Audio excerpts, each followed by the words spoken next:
one thing that's been coming up for me recently is this next generation that seems to be waking up to the Lord, and I don't know. There's something there. So our company, we do things a little differently. Like we'll have a prayer Monday morning, and we'll do a group huddle for a few minutes and just kind of go over what's going on and have these discussions and stuff. And all of our young people in that are now involved with some church groups and stuff that are like blowing up, like 2, 3, 400 youth, from 18 to 26 that are getting together on a Tuesday night just to praise and worship. That's just why in a little town of Lindale, that's just remarkable for me that I didn't see that a couple years ago. So that kind of always gets me fired up.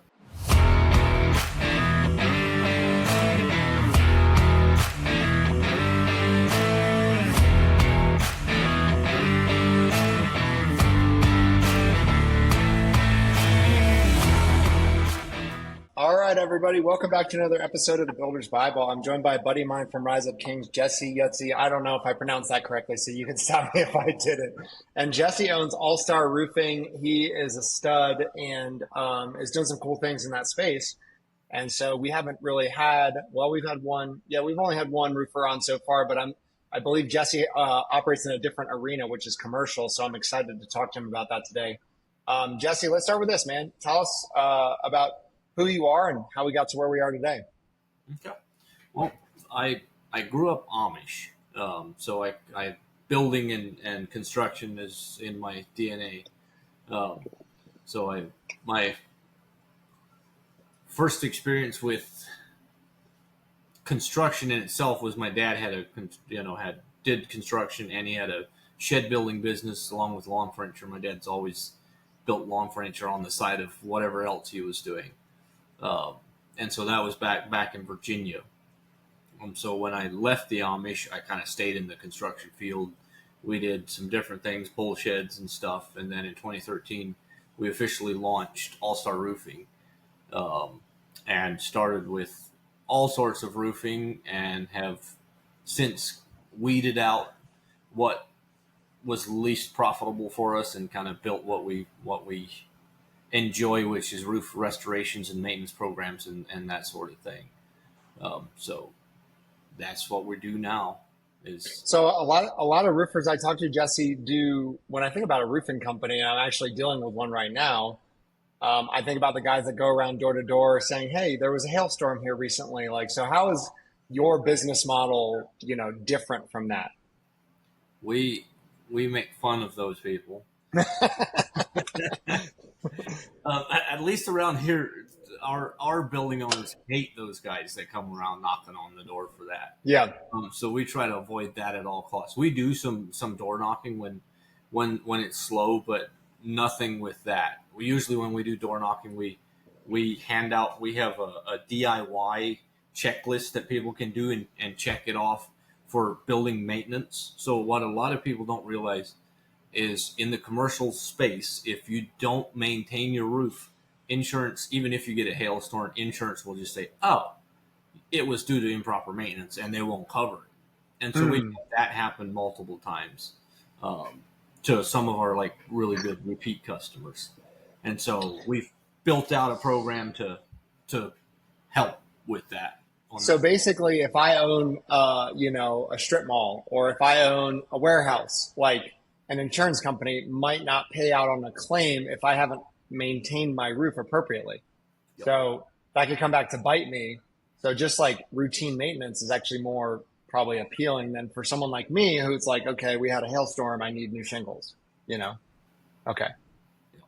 Where do most of your clients come from? I know we've talked previously, but you talked about some of them are developers, some of them just own a bunch of property. Like, who are the kind of types of people that you like to work with?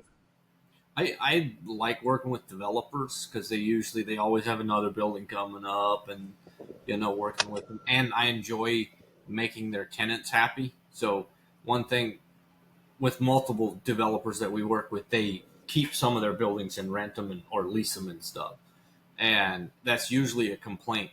Is we don't know what the building owner is going to do, when he's going to fix this thing, and that kind of thing. So just to be able to have that direct contact with these guys' tenants, like we get that a lot. So say we do a chain of Dunkin' Donuts. Um, those guys, instead of reaching out to the building owner and then the building owner having to reach out to us, we have a contract directly, and so the Dunkin' Donuts, the whoever's the manager in there for the day will reach out to us directly. Yeah. Um, and so it just kind of streamlines that and makes it a little easier for customers. So when you have a customer, unlike with those residential guys, like you're doing things for them, you might be doing stuff for them every month. Like you might be doing one of their different commercial properties, and then the next month you're doing another one. So it's not like a repeat customer. It's not like every 5 years or so you need a new roof. Yeah. Right. Yeah. Most of the developer people, I would say at least multiple times a year. There's a few where we're doing something for them every month. Yeah. Yeah. You recently made a decision to kind of retool your business a little bit, and that's interesting to me. So, walk us through your decision. You weren't necessarily trying to scale. In a way, I think you're trying to scale up, right? But in a way, with your staff, you had to scale back. So, talk to us about that decision and how you arrived at it. So, one of my one of my pain points is I've never seen the inside working of a business the size of my own. I've never been an employee of one. So I don't know what it's supposed to look like. So I had this idea in my head of what it should look like, and I went for it. Like, I hired the office manager, and like we really expanded in 2022, and kind of ended up getting the cart before the horse is what it feels like. Like we ended up hiring a couple sales guys, and now we have all these sales trucks, and we have all these like expenses that piled up without having the proper funnel feeding that of customers. So that was more. It was more like out of necessity that we scaled back. And at the same time, I feel like profitability, we're way up this year, even though we've scaled way back. Just by cutting, we looked at every single expense and we're like, okay, what can we do to make this less money? Just like Yeah. with office manager, outsourcing that. Like we, have overseas employee that answers the phone every time. I'm going to want to double click on that, by the way, because that's fascinating to me. And not a lot of roofers are going to have an employee overseas. So once you finish this thought, I want you to talk about that for a hot second. So, yeah, that was something I never thought. This Amish guy that's not techie. How am I going to do that? yeah. But yeah, so we looked at every single cost that we're incurring and seeing how we could do to make it better, like replace it with AI or whatever, to try and get our overhead costs scaled way back, without losing like the power we have, like the insurance that we have to carry and all that kind of stuff, like to try and maximize every dollar that we have coming in. Mm-hmm. So out of curiosity, where did you feel like you had to do the most, I guess what's the right word, like retooling of your business, I suppose? I think the one that was the hardest for me to get over probably was the having an employee overseas. Yeah. I never liked that. I hate when I call Verizon in their call center and I can't understand what we're talking to their tech support or whatever. I hate that. I didn't want to be like that. And we don't have to be like that. So I think that was the bigger realization for me, to be able to outsource, bring a better product, more reasonably priced for the people here, and make like a really good living for somebody overseas. Yeah. It has definitely changed how I see things, and a cost, Yeah. big time. Amen. And that's helpful perspective for me. I mean, this, I own a virtual assistant staffing company, and I don't like the call centers either. Honestly, the people that work there don't like the call centers. Right. So yeah, when you hire somebody and you pay them a good wage, like we do with our staff in the Philippines, like you're literally changing their life. You're not treating them like crap. So they'll probably be more motivated to be high touch and high nurture with your clients than someone in a call center would. That's a good point though. You mentioned AI, so let's talk about that for a second. How do you feel like it's affecting your industry, and if you are leveraging it at all, how so?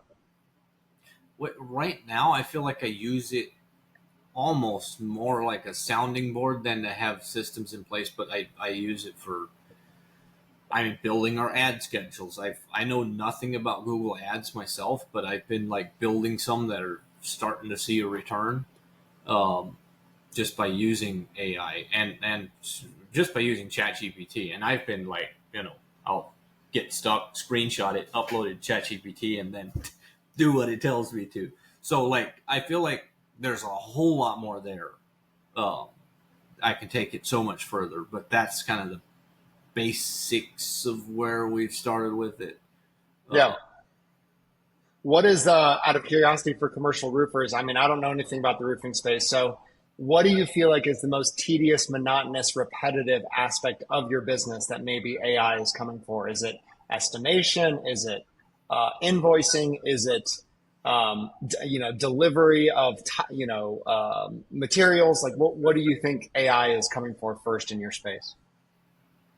I hope it's coming for like all the back end paperwork filing stuff, especially with if we're doing work for cities and like this week we're on the police department roof, and so we'll end up spending more time in the office doing paperwork and making sure that the PO is filed the correct way and all this kind of stuff.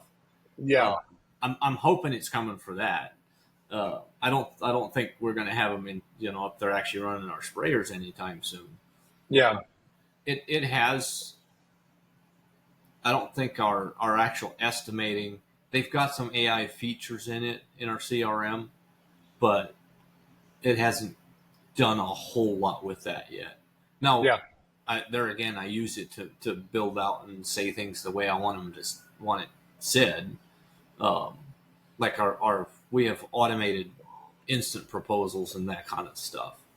Uh, we do have on our website, like somebody can just go on our website, put in their address, and it'll give them an instant, guesstimate estimate. That's usually within about 10% of what our estimate's going to be. Uh, So what are the tools you're using for that? So what's your, I guess, your technology stack, like estimation, CRM? What are the different tools you're using? so the basic, we use Job Nimbus for our CRM. That's linked with, let me see, Roofle is the instant estimator on our website. So that's somehow web hooked with our CRM. So if somebody fills that out, it automatically comes into our CRM. Um, we use Company Cam. That's also linked with the CRM. I think that's a must have for anybody in the construction industry. Um, Is that just like it's a camera on your job site that just makes sure everybody's doing what they should be doing?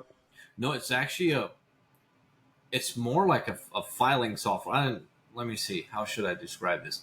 It's a camera. So instead of me at the end of the day having to have the project manager, hey, send me some pictures. I want to know what went on. I Hmm. just log on and all the pictures for that specific project are all there. And so each of our techs have logins for that, and so they're throughout the day they're taking pictures of everything that they're doing. And it's all, instead of it being one big pile of photos, it's specific to each project, Hmm. and so that's linked with our CRM. So now when I go send the invoice, I'll just select before and after pictures and mark some photos up for them so they can see what went on and what we Yeah. did. Jesse, we know each other through Rise Up King. Switching gears for a sec, how has it impacted your life and in what ways? Mm. It's impacted every aspect of my life. um, Rise Up Kings has been, it's been a powerful brotherhood. So coming from the Amish, and all is Amish. Like By the way, how do every you all, wait, how do the Amish people find Rise Up Kings? Now I'm curious because I met a bunch at RecCon and I thought you guys weren't supposed to have internet or phones. And so how is that happening? I'm a bit confused about that myself. I, I know I had a phone when I was a teenager, but this was back when we had flip phones, Yeah. and that was pretty advanced. So I'm not exactly sure. They network a lot. would be my Uh-huh. guess. So Huh. some guy connected with some other guy, and now the Amish community. I'm guessing every Amish community in the U.S. knows what Rise of Kings is. That's cool. That's That's how cool. that's how it networking works within the It's Amish. probably just how Skylar and Jessica had it all planned out, you know? I bet they didn't even think about it. Yeah. Yeah. But Okay. yeah, Sorry. I keep talking about the impact. Yeah. yeah. Well, so within the Amish community, everything is based on community and how it looks to everybody else. Like you don't do something unless there's like some maven or whatever they call it that steps out and does something, and now everybody hears about it. And it's either really good or really bad.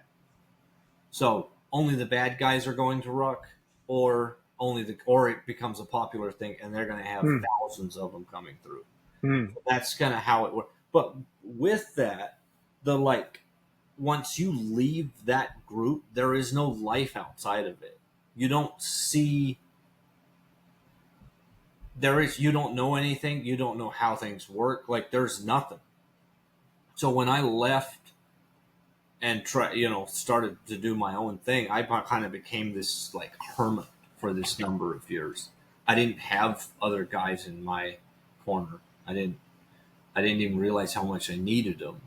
But I get so lonely, and like I try it with church groups. Nobody would quite, it just wasn't the actually holding each other accountable kind of brotherhood that I wanted. Uh, Hmm.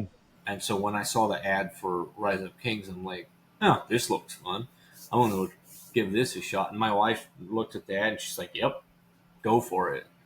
And I love so that. we in rapid succession went through everything except the coaches academy. Uh, Yeah. so one after the other, and it has changed. We both rated our marriage, 7, 8, and now looking back, it was a 1 or a 2. There was so much more there, um, and just Hmm. the brotherhood that it's created. The people I can, we're dealing with some health issues and stuff, and just to be able to reach out and somebody's has experience with it and is willing to share about it. Yeah. It's powerful. All right, Jesse, what's one thing we haven't talked about today that gets you fired up that you want to talk about? Mm. One thing that's been coming up for me recently is the this next generation this that seems to be waking up to the Lord, and I don't know. There's something there. So Hmm. our company, we do things a little differently. Like we'll have a prayer Monday morning, and we'll do a group huddle for a few minutes and just kind of go over what's going on and have these discussions and stuff. And they're all of our young people in that are now involved with some church groups and stuff that Hmm. are like blowing up, like 2, 3, 400 youth, from 18 to 26 that are getting together on a Tuesday night just to praise and worship. Um, that's just why, in a little town of Lindale, that's just remarkable for me that I didn't see that a couple years ago. So that kind Hmm. of always gets me fired up. Hmm. Amen, dude. Well, Jesse, if people want to learn more about who you are and what you do, where can they go? Um, our website is asr.llc, so we don't mind being a little different, and that's one. Um, and we have Facebook page. I think we have all the social media sites with stuff on it. So Yeah, yeah. that's awesome, man. Well, thanks for joining us on the pod. And then if what's the name of the town you're in? You're not in. You're close to Dallas, but you're not there, right? You're Van. So our office is in Van. My home address is actually Ben Wheeler. So Ben Wheeler. Okay. little towns that people don't usually know. We're close to Tyler. Okay. So if you own or commercial properties near Tyler, near Ben Wheeler, in the Dallas area, Jesse's your guy. So reach out to him. Yeah. Absolutely. Thanks for joining.